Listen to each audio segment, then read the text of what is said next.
এক বছর পূর্ণ করল অন্তর্বর্তীকালীন সরকার।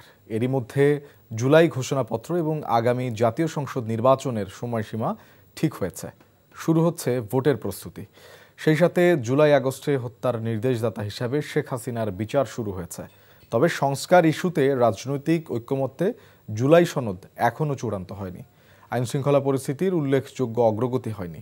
এমন বাস্তবতায় নির্বাচন পর্যন্ত রাজনৈতিক ঐক্য বজায় রাখা এবং শান্তিপূর্ণভাবে ক্ষমতা হস্তান্তরের চ্যালেঞ্জ থাকছে অন্তর্বর্তী সরকারের সামনে।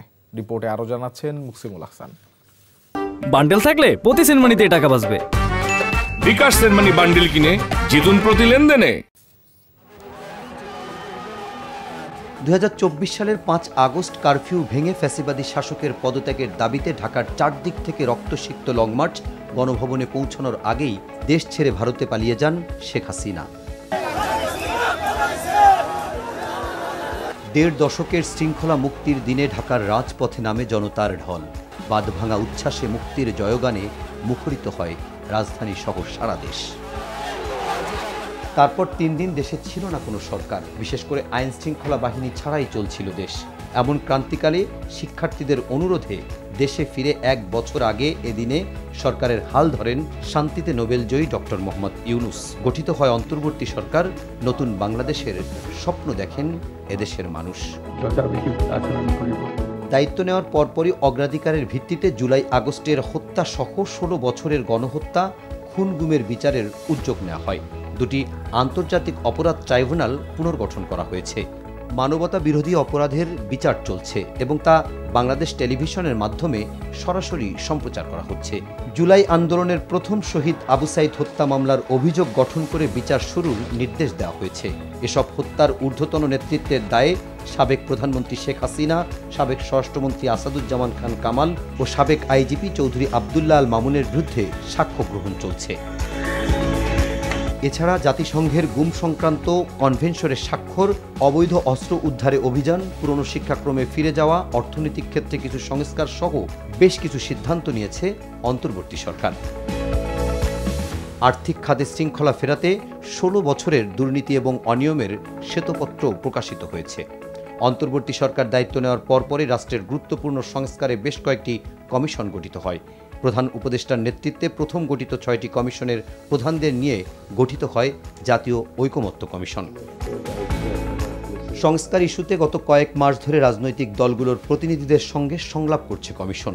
এক্ষেত্রে ঐকমত্যের ভিত্তিতে সংস্কার প্রস্তাব নিয়ে জুলাইয়ের মধ্যে জাতীয় সনদ তৈরির কথা বলা হলেও তা প্রস্তুত হয়নি অভ্যুত্থানের 1 বছরেও। অচিরে রাজনৈতিক দলগুলি জুলাই সনদে স্বাক্ষর করবে।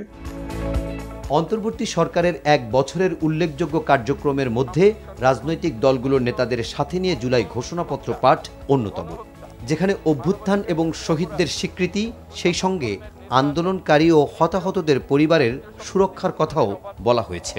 উপযুক্ত রাষ্ট্রীয় সাংবিধানিক স্বীকৃতি প্রদান করা হবে। একটি অংশগ্রহণমূলক গ্রহণযোগ্য নির্বাচন চায় রাজনৈতিক দলগুলো সহ দীর্ঘদিন ধরে ভোটাধিকার বঞ্চিত নাগরিকরা।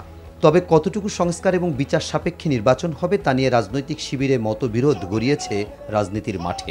এমন প্রেক্ষিতে আগামী জাতীয় নির্বাচনের প্রস্তুতি শুরু করতে নির্বাচন কমিশনের প্রতি নির্দেশ দিয়েছেন প্রধান উপদেষ্টা। 2026 সালের ফেব্রুয়ারি মাসে জাতীয় নির্বাচন অনুষ্ঠানের আয়োজন করেন।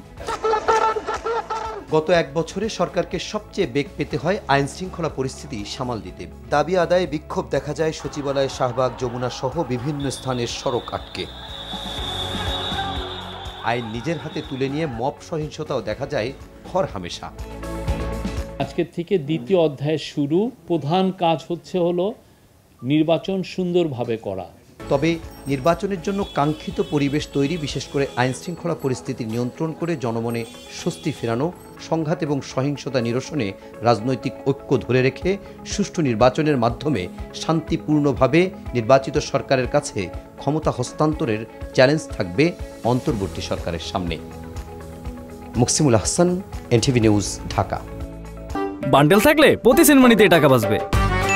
বিকাশ সেনমানি বান্ডেল কিনে জিতুন প্রতি লেনদেনে।